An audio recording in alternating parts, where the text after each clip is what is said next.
They say great minds think alike. We understand why this is. We understand how logic works. This is why humans were able to deduce that the quickest route from point A to point B is a straight line. This excludes quantum physics, obviously, where you get into bending the straight line and closing the gap to an even greater extent. But it comes from the math. Logic, that is.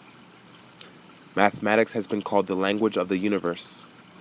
It is possible to see the world in an entirely different light simply by employing the perspective of a mathematician. The patterns come easier. It is more difficult to take things personally, for we are no longer viewing humans as emotional feeling creatures, but logical, analytical ones. And again, I must emphasize that the aim of human evolution is not to delete the properties of the right brain. This side of the brain, for those who don't know, is the one responsible for generating feelings and emotions. It is also said that the majority of creators and artists are primarily right-brain thinkers, and businessmen, accountants, and mathematicians are left-brain thinkers. I ask the question, why must there be a war between the two brain hemispheres?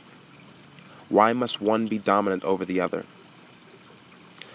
I believe that this is simply a result of lack of training.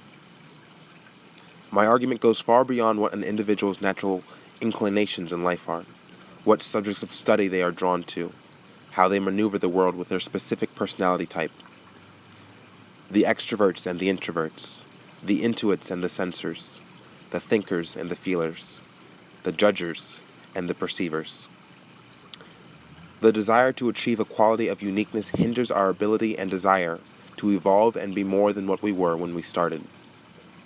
This analysis being applied to an individual and the human race as a whole.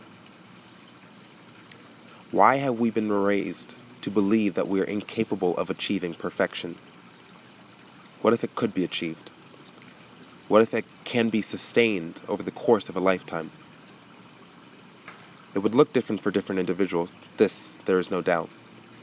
However, adopting the philosophy, great minds think alike, one would be able to determine just how easily perfect beings would be able to communicate and collaborate with one another. And collaboration plays the most vital role in our development as a species. Communication and collaboration at a level we have yet to see, at a speed that cannot be perceived by any of our senses, no matter how closely we may try to pay attention. Again, this starts to sound like an attempt to exclude all the roles of the right hemisphere. Get rid of the feelings, get rid of the irrational thinking that stems from being emotionally involved in a subject, place, or person. I have news for the world. The perfect human does not behave as that of a computer. The perfect human feels. The perfect human has emotions. It is these emotions and feelings that fuel him to progress further and further along in his individual development and life purpose and goal. Progress versus complacency. Growth versus nihilism. Why should one choose one over the other? Why bother? I submit to you, the perfect human is unable to discern between the two. There is such a thing as being. To exist in one's natural state. Debates such as this one simply melt away. To the perfect human, there is no such thing as progress. No such thing as complacency. There's no more conflict in his or her brain as to what the predominating traits are. These traits that are used to define which directions one's life should take. It is this society that is so obsessed with self-identity. This is not a result of being born human. The questions have to start going away. The debates must come to an end in order to achieve clarity and a sense of resolute understanding. It is in this headspace where you will find the answer to every question that has plagued you throughout the course of your existence. Motivating factors. What motivates a person to get out of bed in the morning and start their day? Are we asking ourselves if we are being progressive or nihilistic when we get up to go to the bathroom in the middle of the night? Why do we do anything? What compels us to rise? Stop asking these questions and start observing the impulses that travel back and forth through your brain. The answers are in those impulses waiting for you to take note of and contemplate and eventually comprehend. There are no goals. There is no such thing as progression. There is no such thing as complacency. There is only existence. This existence gives way to more existence because we only have the ability to conceive of something as opposed to nothing. Nothingness. Absolute nothingness is truly incomprehensible. And because it is so incomprehensible, it is also undesirable. For humans do not desire something that is outside of their grasp of understanding.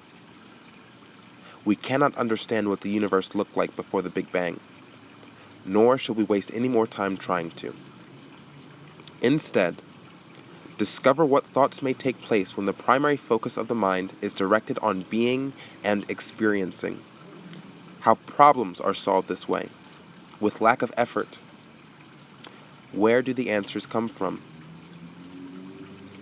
After some time passes and this new process of thought becomes more adapted, a new question will arise. Are the problems that I am facing throughout my daily life really problems at all? What are they if not problems? Challenges? Challenges still denote some type of effort to overcome. Happenings? Or occurrences? Can a person truly live a full life and experience zero obstacles? This, ladies and gentlemen, is the future of human growth and evolution. Complete synchronization with your individual experience of life. Existence for the sake of existence. This is what we are heading to.